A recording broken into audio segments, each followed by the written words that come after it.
Estamos de volta com o Religare, Conhecimento e Religião. Hoje eu recebo Carmen Silva, ela é psicóloga, mestre em Ciências da Religião pela PUC Minas e veio ao programa para falar sobre sofrimento mental e o papel da religião. E acabamos falando muito de espiritualidade, com uma experiência bem mais ampla que a experiência religiosa, porque a experiência religiosa está ligada a instituições. Você nos ajudou a compreender isso no primeiro bloco, não é, Carmen? Você, no finalzinho, estava falando sobre a sua própria experiência.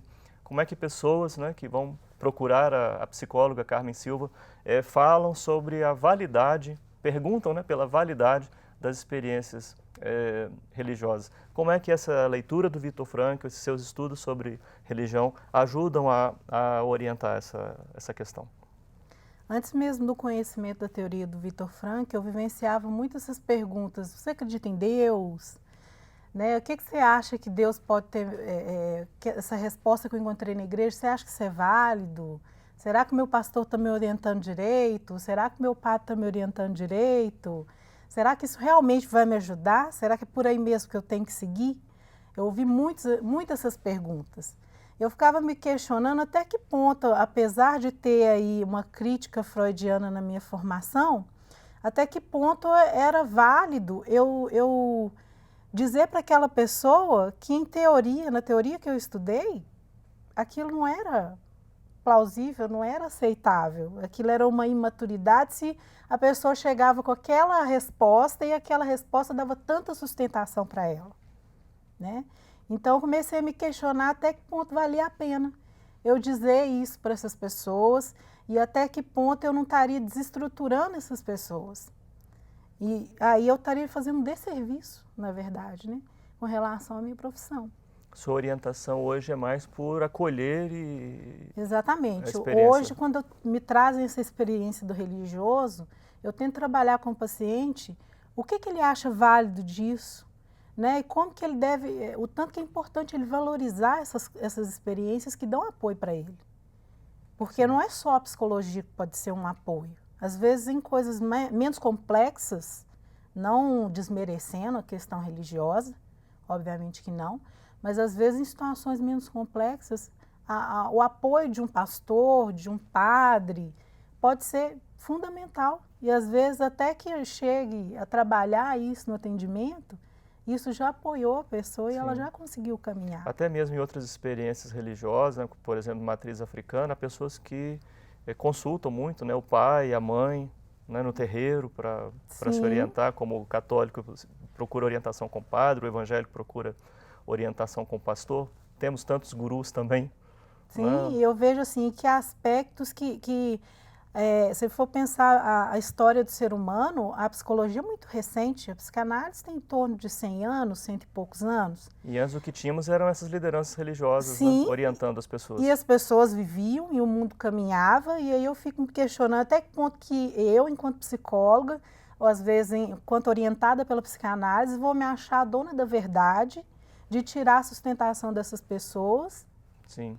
Agora eu fico pensando também assim, a nossa época é muito ociosa da ideia de autonomia do sujeito, né? Ele tem que andar com as suas próprias pernas. E aí, nesse sentido, as religiões ficam num cenário um pouco assim, ameaçado quando essas teorias, essas perspectivas, esses pensamentos falam de que a religião poderiam escravizar, as práticas religiosas poderiam escravizar e diminuir essa dimensão de autonomia do sujeito. Não é? Como ser religioso e não perder, não é, essa responsabilidade de condução da própria vida. Como não viver dependente do que quer que seja, até mesmo da psicologia. Uhum. É interessante que o Frankl ele fala da diferença entre massa e comunidade. A massa, a mídia faz muito esse movimento de massificação, né? Tratando do individualismo de cada um, e cada um tem que pensar, tem que trazer as suas questões, viver a sua vida no mundo fechadinho, sendo que ao mesmo tempo que ele diz que cada um tem que ser si mesmo, ele diz como que é ser si mesmo. A massa faz isso, a mídia faz isso. Você tem que ser dentro de um determinado padrão. Isso é ser você mesmo. Isso não é individualização. Aliás, isso é individualização, não é individualidade. Sei. Né? Frankl fala que a vida em comunidade, ela traz o valor da individualidade, que é o ser você mesmo, valorizando as suas qualidades, valorizando aquilo que você tem de melhor em você e como isso que você tem de melhor em você pode contribuir para a sua comunidade. E é algo que as instituições religiosas tratam muito, porque a vida em comunidade nas instituições religiosas, você pode perceber que ela busca muito mais valorizar a contribuição de cada uma para o bem comum da comunidade. Sim. Né? Então, e principalmente focado no aspecto da solidariedade. Entendo. Você traz o seu melhor para o seu irmão dentro da sua comunidade. Sim. E o seu irmão traz o melhor dele. E aí você constrói o conceito de comunidade, ao invés de massa. E dentro da comunidade, Viktor Frankl vê que você pode ser você mesmo, saindo da individualização para a individualidade, que ele faz essa diferenciação. Você realçou também muitos aspectos assim, positivos, né, do papel da religião, mas pontualmente, infelizmente, nem é tão pontualmente assim, né? Algumas práticas religiosas, alguns discursos religiosos criam confusões, né, na cabeça das pessoas, às vezes escravizam, né, às vezes cegam. Nesse momento, a psicologia ela pode entrar para ajudar a limpar um pouco esse terreno? Quando eu trabalho, por exemplo, nos meus atendimentos, a questão da religiosidade, eu tento auxiliar o indivíduo que ele vá buscando o melhor do aspecto religioso, Sim. Né? À medida que acrescenta para a vida dele de uma forma positiva. Porque realmente é preciso que haja uma crítica, é preciso que haja um filtro de tudo isso que a gente vê. Porque a religiosidade, um dos pontos que Frankl aborda é que a religiosidade ela tem um aspecto positivo, mas ela pode ter também um aspecto negativo. Dependendo de como o indivíduo vivencia aquilo, dependendo de como ele acessa essa religiosidade.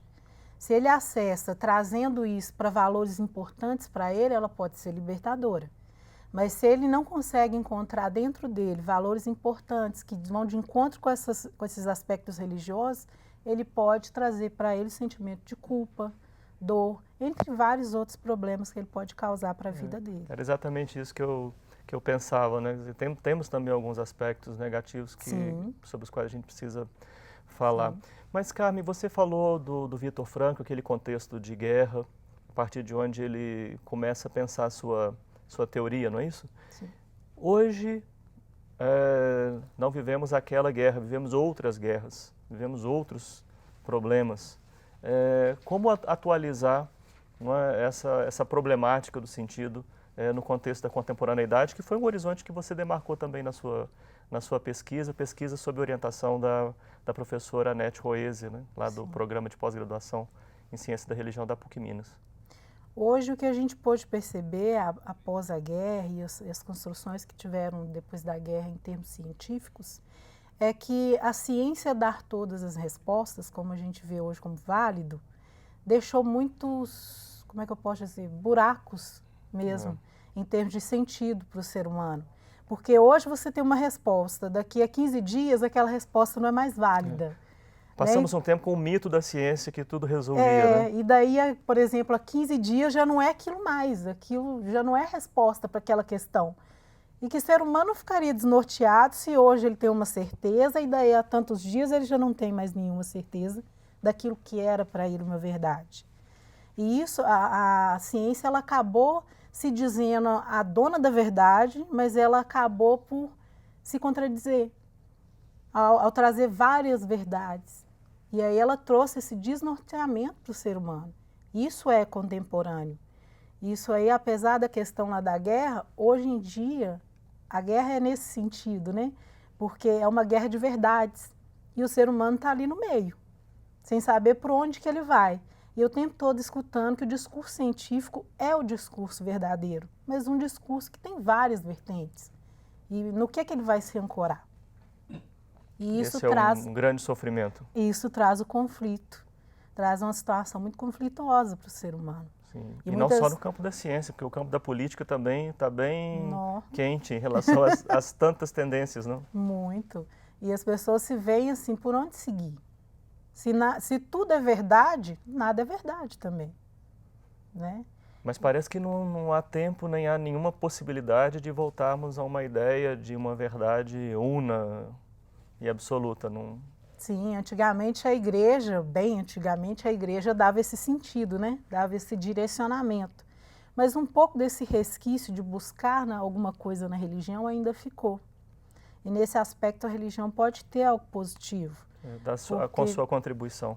Pode contribuir de alguma forma, porque ela traz valores mais sólidos na constituição dela, né? E às vezes as pessoas se apoiam nisso, né? Voltam àquele tempo e se apoiam nisso de tentar buscar na religião alguma certeza. E quando essa certeza vai de encontro ao inconsciente espiritual do sujeito, pode ser muito bom para ele. Né? Cria condições mais favoráveis para um diálogo bem amadurecido, né? Sim. Com os problemas todos que a gente tem para enfrentar. Sim. Carmen, eu agradeço muito a sua disponibilidade, o fato de você ter vindo aqui conversar conosco sobre a sua pesquisa. Desejo sucesso em todos os seus projetos, né? Inclusive o projeto mais recente, né? De ser mãe. Obrigada. Parabéns, obrigado. O Religare Conhecimento e Religião é um projeto de extensão do Programa de Pós-Graduação em Ciências da Religião da PUC Minas. Você pode acessar as nossas atividades, conhecer os nossos cursos de especialização, de mestrado, de doutorado, acessando a página do programa pucminas.br/ppgcr. Religare de hoje fica por aqui. Eu agradeço a nossa equipe e agradeço a você que escolhe acompanhar o nosso programa. Um abraço muito cordial e até a próxima semana com mais um Religare Conhecimento e Religião.